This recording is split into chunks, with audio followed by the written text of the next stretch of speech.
Hi students, how are you all? I'll welcome everyone to the class 10 physics class and this is chapter number 12 electricity.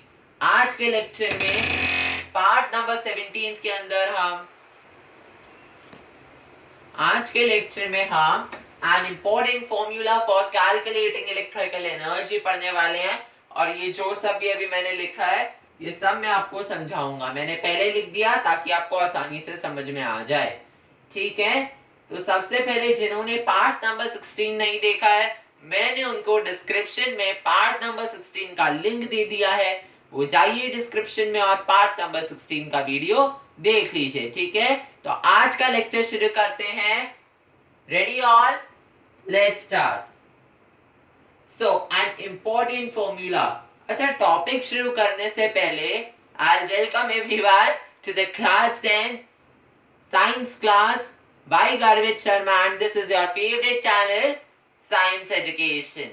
और आपको अगर मेरा channel अच्छा लगता है तो please like the video, subscribe करो, बेल आइकन को प्रेस करो और लेक्चर शुरू करते हैं। ठीक है, टॉपिक है an important formula for calculating electrical energy. देखो, अब हम एक फॉर्मूला निकालेंगे इलेक्ट्रिकल एनर्जी को कैलकुलेट करने के लिए पावर और टाइम के टर्म्स में। किसके टर्म्स में? पावर और टाइम के टर्म्स में। ठीक है, अब हमें क्या पता है, हमने ये चीज पहले से ही पढ़ रखी है कि electric power is equal to work done by electric current upon time taken. यही हुआ ना, T is equal to W upon T. Electric power is equal to work done by electric current upon time taken. ठीक है, now according to the law of conservation of energy, law of conservation of energy हम लोग कौन सी class में पढ़े थे? हम लोग 9th क्लास में पढ़े थे।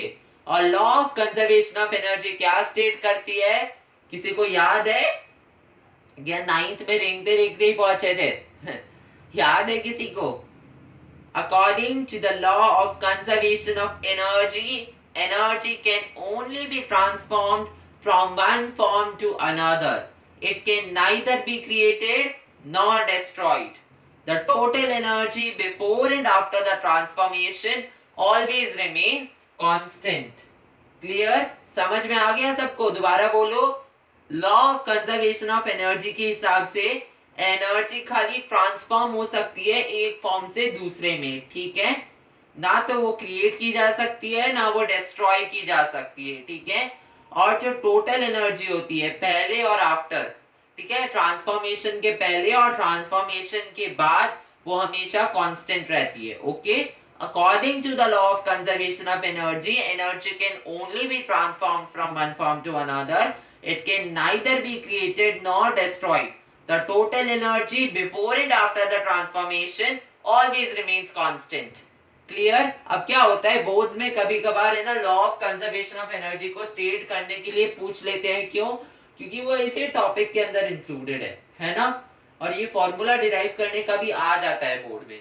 तो इसको आप ध्यान से समझना आज के लेक्चर को। आज का लेक्चर इंपॉर्टेंट है बहुत। ठीक है, तो जैसा कि इलेक्ट्रिक पावर का फॉर्मूला बता दिया, तो law of conservation of energy के हिसाब से work done by electric current is equals to electric energy consumed. Correct लिखा है मैंने, work done by electric current is equal to electric energy consumed. So we can now write down the above relation as, कैसे लिखेंगे? Power is equal to electrical energy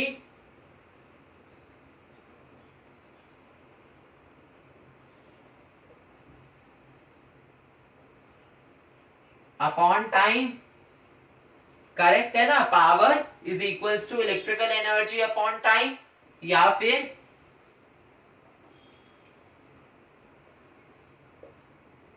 electrical energy is equal to power into time, है ना? है ना, ये इधर जाएगा multiply हो जाएगा पावर इनटू टाइम, यानी E is equal to P into T। ये वाला फॉर्मूला बन गया। ठीक है, करेक्ट है? कॉपी कर रहे हैं सर? हो रहा है? कॉपी करिए, स्क्रीनशॉट लीजिए, 1 2 3। कर लिया, ले लिया, चले आगे बढ़े, चलो बढ़ते हैं। चलिए अब आगे बढ़ते हैं। जैसा कि मैंने एक लाइन लिखी है, आप देख रहे होंगे। अब मैंने अपने फॉर्मूला डिराइव कर लिया। कौन सा formula? E is equal to P into T वाला। ये वाला हम लोग डिराइव कर चुके हैं, ठीक है। So it is obvious that the electrical energy consumed by an electrical appliance is given by the product of its power rating and the time for which it is used. Means अब ये obvious है कि जो electrical energy एक electrical appliance consume कर रहा है वो कैसे आती है? वो पावर रेटिंग का प्रोडक्ट और टाइम से निकलती है। ओके, कैसे आती है? Product of power rating into time means P into T से आती है ना। ये पूरी लाइन यही चीज कह रही है कि E is equal to P into T। Okay, the electrical energy consumed by an electrical appliance is given by the product of its power rating and the time for which it is used. ठीक है, तो इससे हम क्या conclude करते हैं कि जो इलेक्ट्रिकल एनर्जी है जो एक इलेक्ट्रिकल एप्लायंस कंज्यूम कर रहा है वो दो फैक्टर्स पे डिपेंड करती है। ठीक है, डिपेंड ऑन टू फैक्टर्स। आप एक एक करके उन फैक्टर्स के बारे में बात करते हैं। पहला फैक्टर क्या है? Power rating.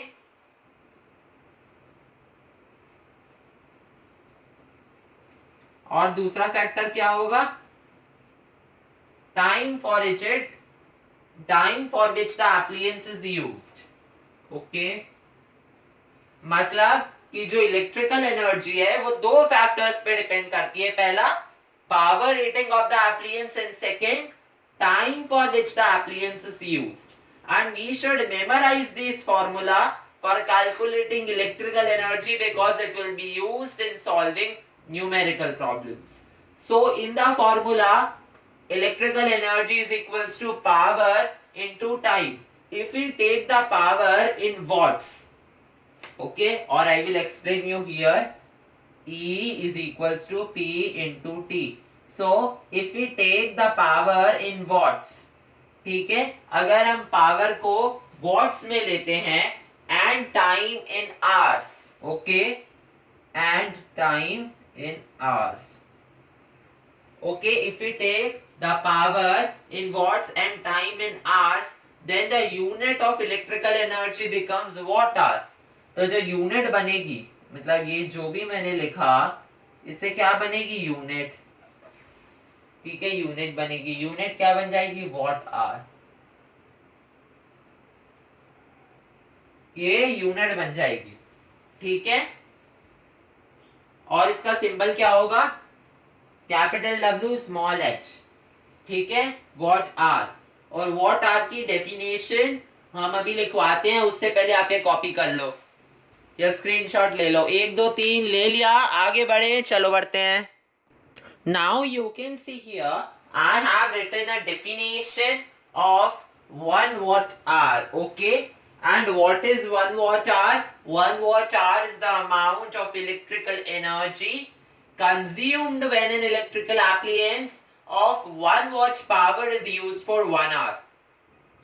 1 watt hour एक अमाउंट है इलेक्ट्रिकल एनर्जी का, ठीक है, consumed.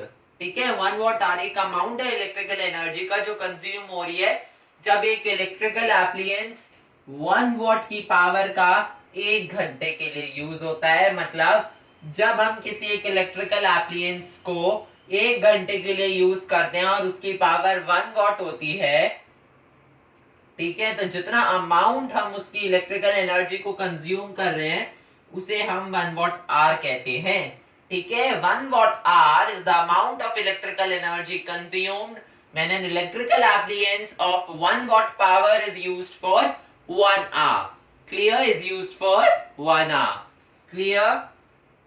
Any doubt? Any doubt? Now we will now describe the commercial unit or trade unit of electrical energy called kilowatt hour. ठीक है, जो किलोवाट आवर होती है जिसको KWH भी बोलते हैं, अगले लेक्चर में इसमें डीपली पढ़ने वाले हैं हम। अभी हल्का सा बता देता हूं। जो किलोवाट आवर होती है, ओके, ठीक है, इसको हम कमर्शियल यूनिट या ट्रेड यूनिट कहते हैं। क्या कहते हैं? कमर्शियल यूनिट या ट्रेड यूनिट। अब इस लेक्चर में आपके लिए इतना ही काफी है। इसको कॉपी कर लीजिए, पढ़ाई करते रहिए। All the best for your studies. Bye bye.